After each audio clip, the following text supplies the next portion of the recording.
आज जो हमारे गेस्ट हैं वो बहुत ही स्पेशल हैं। एक हैं जो इंडियन कबड्डी टीम के कैप्टन हैं और जो उनकी वाइफ है वो अभी रिसेंटली बॉक्सिंग के अंदर एक वर्ल्ड कंपटीशन में गोल्ड मेडल जीत करके आई है इंडिया के लिए। Please give an energetic and warm welcome to Deepak Hooda and Sweety Bora.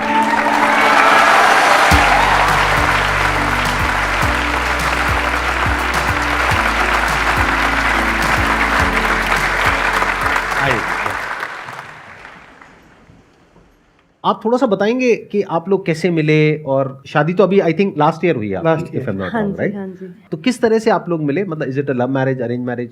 Love marriage. हाँ, दीपक जी बताएंगे आपको। हाँ, हम 2015 की बात है, हरियाणा मैराथन हो रही थी, तो वहाँ पे मुझे भी चीफ गेस्ट बुलाया था और इनको भी। तो वहाँ पहली बार एक दूसरे से मिले थे। वहाँ पे तो इतनी बात ही नहीं हुई, बात क्या, बिल्कुल एक बार हमने ब्रेकफास्ट ही किया था साथ में, बस हल्का सा। उसके बाद वहाँ मैंने देखा ये जैसे माइक में बोल रही थी बेधड़क, मुझे पहले जैसे हंस रहे ना वैसी फीलिंग आई थी। फिर मैंने इनको अप्रोच किया, जैसे फेसबुक पे मैसेज किया। तो मैडम ने 2 महीने लगा दिए रिप्लाई करने में। अच्छा। इन्होंने तो बता दिया कि इनको जो अच्छा लगा आपके अंदर वो था आपका कॉन्फिडेंस। तो आपको इनमें क्या अच्छा लगा था जिसकी वजह से आपने हाँ बोला या आप एग्री हो गए शादी के लिए? जब मैं इनसे पहली बार मिली थी, मतलब वहाँ मुझे नहीं पता था इनके बारे में कुछ भी, लेकिन हमारी फेसबुक पर बातें हुई, हम फ्रेंड्स बने, और उसके बाद हम पहली बार जब जहाँ मिले और जैसे उन्होंने अपनी लाइफ के बारे में बहुत सारी चीज़ें बताई कि फैमिली का मतलब इतना सपोर्ट नहीं था, मम्मी पापा भी नहीं थे, फिर भी ये यहाँ तक आए इतना कुछ करके, इतना स्ट्रगल करके। तो ये चीज़ मुझे इनकी बहुत ज़्यादा अच्छी लगी। और मैंने उस टाइम इनको बोला कि अगर मतलब कोई तुम्हारा साथ दे या ना दे, लेकिन मैं हमेशा तुम्हारे साथ खड़ी रहूँगी, कि आधी रात को अगर लड़के जैसे लड़ने के लिए तैयार रहते ना, वहाँ भी खड़ी रहूँगी। और अगर ऐसा लगे मैं रात को फ़ोन कर दिया, भाई यहाँ ये पंगा हो गया, वहाँ भी मैं तैयार हूँ, ठीक है। तो ऐसे हमारी दोस्ती स्टार्ट हुई, लेकिन पहले ऐसा कुछ था नहीं उस वाला शादी वाला, लेकिन इन्होंने फर्स्ट डे से ऐसे सोचा कि शादी करूँगा तो इसी से करूँगा। लड़कों की यही प्रॉब्लम होती है। हमारी विजन काफी क्लियर होती है, मतलब बहुत दूर तक देखते हैं। पहले थोड़ा हंसी मजाक कर लेते हैं, उसके बाद में थोड़ा सीरियस मोटिवेशन पे और उस सब पे आएंगे। क्या कभी एक्चुअल में कभी ऐसा हुआ कि आप दोनों की लड़ाई हुई हो, दोनों ने मिल करके किसी को पीटा हो, या ऐसा कभी कुछ हो गया हो?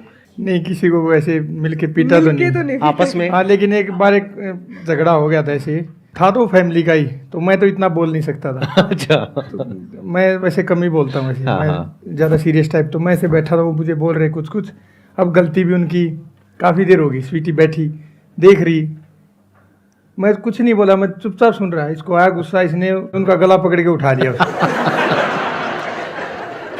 मेरी सिस्टर बैठी, जैसे मेरे मदर फादर की तो बचपन में डेथ हो गई थी, मेरे भांजा भांजी बैठे, इनके फादर साहब आए हुए थे। हम सभी देख रहे और ये उसका गला पकड़े हुए, ना मैं बोल रहा ना कोई और बोल रहा। तो एग्रेशन तो इसको बहुत जल्दी आता है। शुक्र है कि बाहर कहीं लड़ाई नहीं होती है हमारी। मेरे मामले में मैं खुद के ऊपर, अगर मेरे ऊपर कोई बोलता है तो मैं इजीली सुन लेती हूँ, लेकिन पता नहीं क्यों अगर बात दीपक पर आती है ना, उस टाइम मेरे से सुना नहीं जाता। इनसे अगर मेरी बहुत ज़्यादा लड़ाई भी हो रही हो, बोल भी नहीं रही हो, अगर इनके बारे में फिर भी ऐसे कोई बोल देना, मेरी आंखें ऐसे जाती है। तो जब आप लोग क्वेश्चंस पूछेंगे तो थोड़ा ध्यान रखना, ठीक है? हाँ, आप इनके बारे में बोल सकते हैं, इनके बारे में भूल के भी मत बोल देना। तो अब ये तो हो गया हंसी मजाक, अब थोड़ा एक सीरियस बात करते हैं।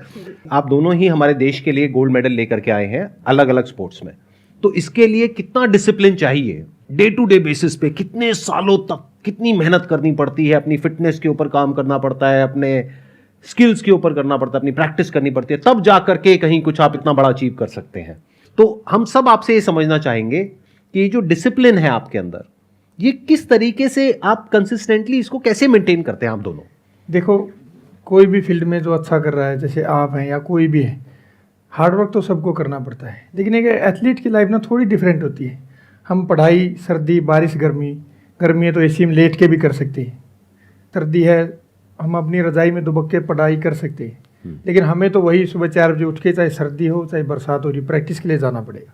और बहुत बार ऐसा होता है कि इंजरी हुई होती है, हमें एंकल सूजे रहते हैं, लेकिन हार्डवर्क करना है क्योंकि नेशनल सर पे आया होता है। सुबह तकरीबन आज तक लाइफ में कोई 200 बार ऐसा हुआ होगा इतने सालों में कि सुबह उठते हैं तो पैर लंगड़ा के चल रहे हैं, पैर सूजे हुए हैं, पूरी बॉडी पेन कर रही है, लेकिन फिर भी हार्ड वर्क करना है। और इंडिया टीम का सवाल होता है तो हार्ड वर्क उस लेवल का ही करना पड़ता है, क्योंकि पूरी दुनिया के साथ खेलना होता है। तो कभी तो मन में ऐसा आता होगा कि छोड़ो ये सब, अब क्या ज़रूरत है, अब तो इतना अचीव कर लिया है। मतलब I am just curious to know, क्योंकि जब एक इंसान अपने करियर को शुरू कर रहा होता है तब तो क्या होता है कि गोल क्लियर होता है कि हमें देश के लिए गोल्ड मेडल लेकर के आना है। अब तो आप दोनों ही काफ़ी कुछ अचीव कर चुके हैं, बहुत सारे आपको अवार्ड्स मिल चुके हैं, बहुत सारे मेडल्स मिल चुके हैं। तो अब आपकी क्या मोटिवेशन है, अब क्यों सुबह उठना है, अब क्या ज़रूरत है? सीखने की और प्रोग्रेस करने की कोई लिमिट नहीं होती। हम पूरी लाइफ सीख सकते हैं और पूरी लाइफ हम प्रोग्रेस कर सकते हैं। अगर गिव अप करना होता तो यहाँ तक क्यों आए थे? अगर हार ही मानना था तो पहले भी ठीक था। मेरे मदर फादर की डेथ हो चुकी थी, मेरे पास 1 रुपया नहीं होता था, जब कोई सुविधा ही नहीं थी, मेरे पास सोचने को भी ये होता था कि सुबह क्या करूँगा। उस टाइम इतना हार्ड वर्क करते थे। मैंने एज ए टीचर भी काम किया 2 साल। ये कितने साल पहले की बात है? ये 2010 की बात है। अच्छा। 2 एकड़ ज़मीन थी मेरी, उसमें मैं खेती भी करता था। मेरा गोल बिल्कुल क्लियर था कि मुझे इतनी मेहनत करनी है कि जल्दी से कोई जॉब मिल जाए। हाँ हाँ। और कबड्डी मैंने इसलिए चूज किया कि ये बिना पैसे का खेल था। कैसे, मतलब मैं समझा नहीं कैसे? इसमें अपने को एक किट चाहिए बस। हमारी कच्चा बनियान, देसी भाषा में बोलते हैं, कच्चा बनियान उठाया और चल दी। इन्वेस्ट नहीं करना पड़ेगा आपको। अच्छा। मिट्टी के ग्राउंड में खेलते थे। तो जैसे क्रिकेट है या कोई भी टेनिस, उसमें किट चाहिए, ये चाहिए, वो चाहिए, पैसा चाहिए। हाँ। कोचिंग के लिए भी आपको बढ़िया एकेडमी चाहिए। ये बिना पैसे का खेल था। मैंने इसलिए चूज किया कि मेहनत ज्यादा कर लूंगा, वो मेरे बस की बात है, जो मेरे हाथ में वो कर लूंगा। तो सुबह 2:30 बजे उठता था मैं, 6 साढ़े 6 बजे तक प्रैक्टिस करता। कई बार तो ये लगा कि सब कुछ छोड़ दो, जिंदगी मतलब बर्बाद हो रही है, कुछ हो ही नहीं रहा सब कबड्डी से। वही 2-2:30 का टाइम आते ही वही फिर वो पॉजिटिव थॉट आई कि शायद प्रैक्टिस में कहीं कमी है। जो चीज़ कल से 200 बार की थी वो आज 400 बार करनी है, आज से बस वो डबल कर देनी है। फिर मैंने पीछे मुड़कर देखा नहीं। मैं अपना पहला सीनियर नेशनल खेला था 2014 में, पहले सीनियर नेशनल का बेस्ट प्लेयर था। क्या बात है, बहुत बढ़िया।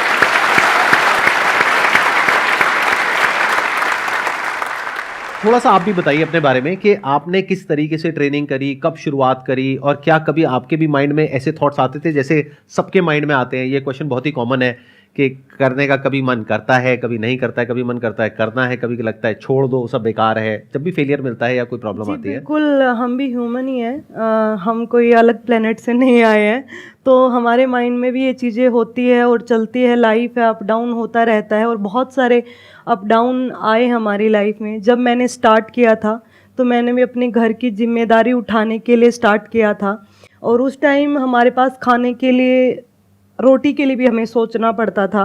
ऐसा टाइम हमने देखा। लेकिन मेरी माँ बहुत ज़्यादा हार्ड वर्किंग थी और उन्होंने मतलब कभी भी हमें ना गिव अप करना नहीं सिखाया। और उनके टारगेट इतने थे, वो चाहती थी कि जो चीज़ें मैं देख रही हूँ मेरे बच्चे ना देखें, जो चीज़ें मैंने बर्दाश्त किया मेरी लड़कियाँ कभी बर्दाश्त ना करें। लेकिन गांव में जैसे मैं पढ़ने के बाद, स्कूल के बाद बच्चे खेलते ना गलियों में, उस टाइम फ़ोन का ज़माना नहीं था, तो मैं कबड्डी खेलने के लिए चली जाती थी। कबड्डी और कुश्ती यही गांव में। अच्छा, तो आपकी भी शुरुआत कबड्डी से ही हुई थी? जी। अच्छा। हाँ। तो मैं कबड्डी खेलती थी। मैं नेशनल के लिए मेरा सिलेक्शन भी हो चुका था। 10th के एग्ज़ाम की वजह से मैं नेशनल खेलने नहीं गई थी। लेकिन आफ्टर 10th पापा ने मुझे बोला कि अब खेलना वेलना बहुत हो गया बेटा, अब तुम बीटेक करो, और मतलब मैं चाहता हूँ कि मेरी बेटी इंजीनियर बने, वही IIT से तैयारी करो, ये बिल्कुल, करो, बिल्कुल, वही हाँ, सब। वही तो पापा चाहते थे। लेकिन मैंने उनको बोला नहीं पापा, मुझे ना अपना कैरियर गेम में बनाना है, मैं खेलना चाहती हूँ। तो फिर पापा ने बोला कि नहीं, ऐसे करो, तुम कोई इंडिविजुअल गेम ले लो ना, जैसे कि अगर तुम हारोगे तो अपनी कमियों की वजह से और जीतोगे तो अपनी खूबियों की वजह से, तो इंडिविजुअल गेम करो। और बॉक्सर मुझे पहले से ही स्कूल टाइम बोलते थे, लेकिन मुझे नहीं पता था कि मैं एक इतनी मतलब इस लेवल की बॉक्सर बनूंगी उस टाइम। कभी आपने लड़कों को पीटा है? बहुत बार पीटा है। स्कूल टाइम में तो मैं लड़कों को ही ज़्यादा पीटती थी। अच्छा। तो चीज़ें ऐसे हुई, जैसे स्टार्ट मैंने किया, लेकिन अभी कंफर्म नहीं था कि इंडिविजुअल गेम मैं कौन सा करूं। और आपके पेरेंट्स ने आपको सपोर्ट किया? पेरेंट्स ने मुझे सपोर्ट किया, लेकिन जैसे पहले तो मैं ट्रायल्स वगैरह देने के लिए गई, लेकिन मेरे रिश्तेदार कुछ नहीं चाहते थे क्योंकि बोलते कि अच्छे घरों की लड़कियां ना मतलब सुबह जाकर शाम तक पढ़कर वापस आए, घर पे वापस आनी चाहिए। हाँ, वही अच्छे- typical हाँ, mentality जो जी, होती जी। है, right, अच्छे घरों हाँ। की लड़कियां बाहर ऐसे नहीं घूमती है। तो फिर उसके बाद में क्या हुआ, फिर कैसे आपने बॉक्सिंग चूज जैसे किया? रेसलिंग और बॉक्सिंग दो ही ऑप्शन रहते थे मेरे पास। रेसलिंग मुझे पसंद भी नहीं था, लेकिन मैं ट्रायल्स जैसे पापा ने न्यूज़पेपर में भी देखा था कि साई में अच्छे बच्चों को तैयार किया जाता है, यहाँ हिसार साई में। मेरे गांव से भी लड़के थे जो हैंडबॉल खेलते थे, उन्होंने भी बताया था। तो वहाँ कोच ने बोला कि लड़की की हाइट अच्छी है, वेट अच्छा है, मतलब ठीक है, ये बॉक्सिंग में डालोगे तो अच्छा कर लेगी। तो वहाँ से मैंने बॉक्सिंग में एंट्री की, लेकिन ऐसे नहीं, पहली बार जब मैंने बॉक्सिंग के ग्लव्स डाले थे, वो भी मेरी नॉकआउट बाउट से मैंने स्टार्ट किया था, और वो भी एक बहुत ही यादगार लम्हा है मेरे लिए। जब पहली बार मैं रिंग में चढ़ी, बॉक्सिंग ग्लव्स मैंने डाले, उस टाइम जो जिस लड़की के साथ मेरे ट्रायल्स थे वो काफ़ी टाइम से प्रैक्टिस कर रही थी, और मैं जाती हूँ, जैसे बेल बजती है, बॉक्स होता है, वो लड़की मुझे मार मार के मेरा मुंह लाल बना देती है। फिर जैसे राउंड ख़त्म होता है, मेरा भाई रिंग के साइड में खड़ा होता है, तो मेरे को बोलता है, दिखा दिए दिन मत आ रहे, मेरे तो बहुत मारे। इसका मार के दिखाना है, फिर तो मानू।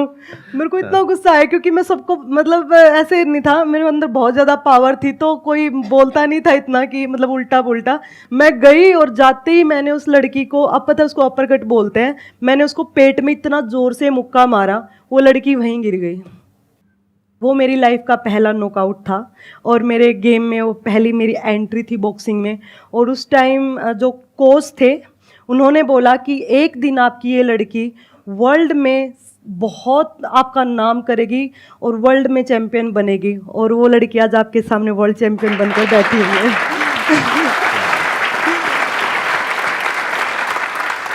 तो इसके लिए आपको कितने टाइम तक प्रैक्टिस करनी पड़ती है एक दिन में ऑन एन एवरेज? बहुत ज़्यादा करनी पड़ती है। मैंने बताया मेरी लाइफ में बहुत अप डाउन आए।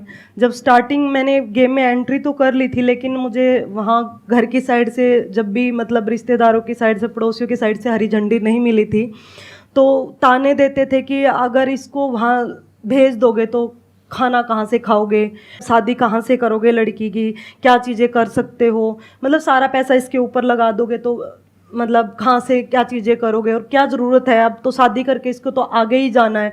तो ये चीज़ें सुनकर बहुत बुरा लगता था, लेकिन मैंने उस टाइम ये ठान लिया था कि एक चीज़ मैं ज़रूर बदलूँगी। ये लड़का लड़की वाली थॉट मैं बदलना चाहती हूँ, कि जो लड़का कर सकता है अपने माँ बाप के लिए, वो एक लड़की भी कर सकती है। और मैंने वो किया। मेरे माँ बाप को आज मेरे नाम से जानते हैं। ऐसे बोला जाता है कि ये स्वीटी बुरा के माँ पापा है। हालांकि मेरे भाई भी अच्छे प्लेयर हैं, रणजी खेले हैं, क्रिकेट खेले हैं। मेरी छोटी बहन है जो यहाँ आई है, वो भी इंटरनेशनल बॉक्सर है। हम तीनों बहुत गेम के लिए बहुत ज़्यादा डेडिकेटेड हैं। और रहती बात प्रैक्टिस की, तो प्रैक्टिस के टाइम मैं बता दूं आपको, 12 घंटे पर डे भी किया हुआ है मैंने, और अभी 8 आवर हमारी चलती है प्रैक्टिस। अभी तो, भी जी, मतलब 8 8 आवर। घंटे आप लोग प्रैक्टिस करते हैं? आप जी, भी जी। 8 घंटे एक दिन में? आप में से कितने करते हैं जिम या जो भी प्रैक्टिस या व्हाटएवर?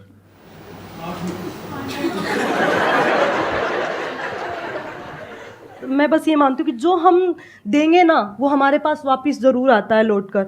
तो मैंने इतनी मेहनत की, मैंने इतना हार्डवर्क किया है 12-12 घंटे से लेकर। और जब मतलब ऐसा होता है कि पाँव से चला नहीं जा रहा है और मेरे हाथ में इंजरी, जैसे फ्रैक्चर हो चुका है, फिर भी हम काम कर रहे हैं, मतलब आंखों में आंसू आ रहे हैं मेरे को, लेकिन फिर भी मैं वो काम किए जा रही हूँ। और मैं बस ये बोल रही हूँ, देख रही हो ना तू, मतलब मैं माता रानी को बहुत मानती हूँ, तो मैं उसको बोलती हूँ ना, देख रही है ना तू कैसे कर रही हूँ मैं। अगर अब भी अगर आपको मेरी मतलब परीक्षा में कुछ कमी रह गई है तो अब भी देख लो, वो भी दे दो मुझे, मैं उसके लिए भी तैयार हूँ। अगर आपकी लाइफ में कोई भी प्रॉब्लम आती है ना, और फिर भी आप उसको फेस करते हो और ये बोलते हो कि मैं रुकने वाला नहीं हूँ या मैं रुकने वाली नहीं हूँ, तो कोई भी ताकत आपको नहीं रोक सकती यार, कोई भी ताकत नहीं रोक सकती है। बहुत बढ़िया। अब आप लोगों का क्या ड्रीम है? मतलब अभी आप दोनों ने काफ़ी कुछ अचीव कर लिया है अपनी अपनी फील्ड में। बॉक्सिंग में आपका बहुत अच्छा नाम हो गया है, आपका कबड्डी में सब जानते ही हैं। तो अब नेक्स्ट गोल क्या है आपकी लाइफ में? मतलब what is it that you want in next 3 years, 5 years, 10 years? क्या चाहते हैं अब आप? मेरे 2 ड्रीम अभी इंडिया टीम कैप्टन बन के वर्ल्ड कप दोबारा लेके आना अपने देश के लिए। और 2018 एशियन गेम्स में हम हार गए थे, लकीली ब्रॉन्ज मेडल आया था हमारा। तो वो भी एज कैप्टन इंडिया टीम के लिए गोल्ड मेडल वापस लेके आना है, उससे पहले मैं रुकने वाला नहीं। क्योंकि जो अपना नेशनल एंथम बजता है ना, सबसे पहले तो कोई भी खिलाड़ी हो अपने भारतवर्ष का, जब हमें वो इंडिया किट मिलती है ना, हम उसको अपने हाथों में लेते हैं, तो मुझे नहीं लगता कि किसी खिलाड़ी की आंखों में आंसू नहीं आते। फिर देश के लिए खेलना, फिर मेडल जीतना, और फिर जब अपना राष्ट्रीय गान बजता है ना किसी कंट्री में बाहर, पूरी दुनिया के सामने अपना झंडा ऊपर जाता है, तो वो फीलिंग अलग ही होती है। और जब पूरे देश 150 करोड़ हिंदुस्तानियों के ऊपर आपको कप्तान ये जिम्मेदारी सौंपी जाती है, तो वो फीलिंग दोबारा लेके आनी अपने देश के लिए।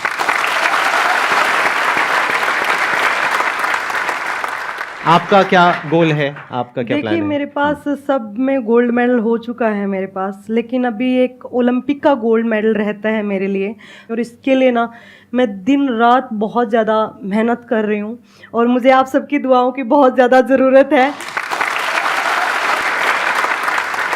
अब आप लोग बताइए, आप लोगों के माइंड में कुछ क्वेश्चंस आ रहे होंगे जो आप इनसे पूछना चाहते हैं। क्वेश्चन मेरा ये है कि जैसे आपने बताया कि हार्ड वर्किंग आपने बहुत की हुई है, तो आप लोग लक पे भी विश्वास करते हैं क्या? कि क्योंकि अभी हमारी साइड ये है कि कुछ अगर नेगेटिव होता हमारे साथ, बोलते कि शायद किसी की नज़र लग गई है हमें। ऐसा कभी आपके साथ हुआ है कि कभी आपने ये कहा हो कि परफॉर्मेंस मैंने पूरी दी है लेकिन कहीं लक मेरा साथ नहीं दिया?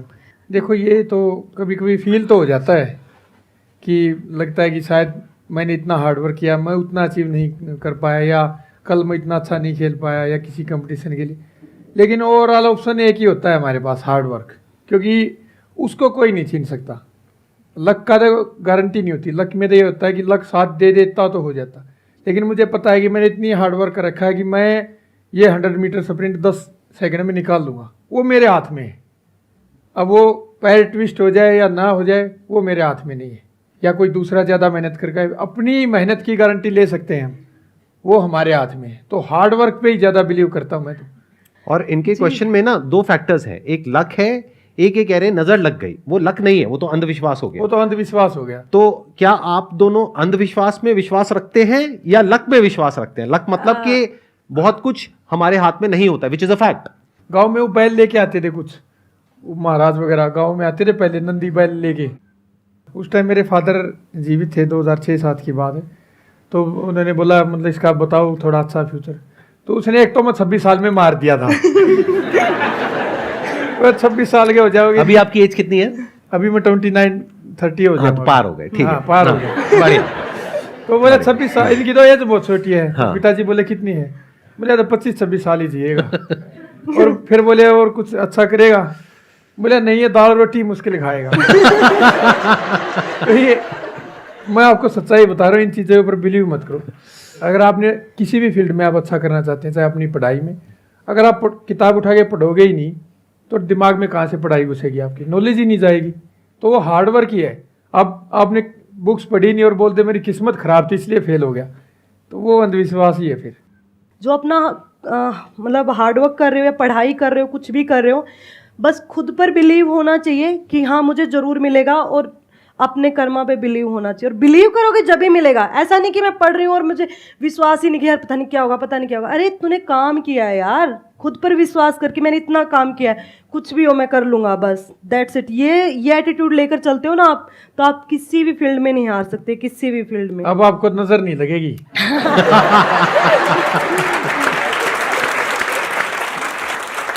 थैंक यू सो मच यहाँ पर आने के लिए। मुझे बहुत अच्छा लगा आप दोनों से मिल करके, इंटरेक्ट करके, and it was pleasure meeting you, pleasure talking to you. Big round of applause for both of them.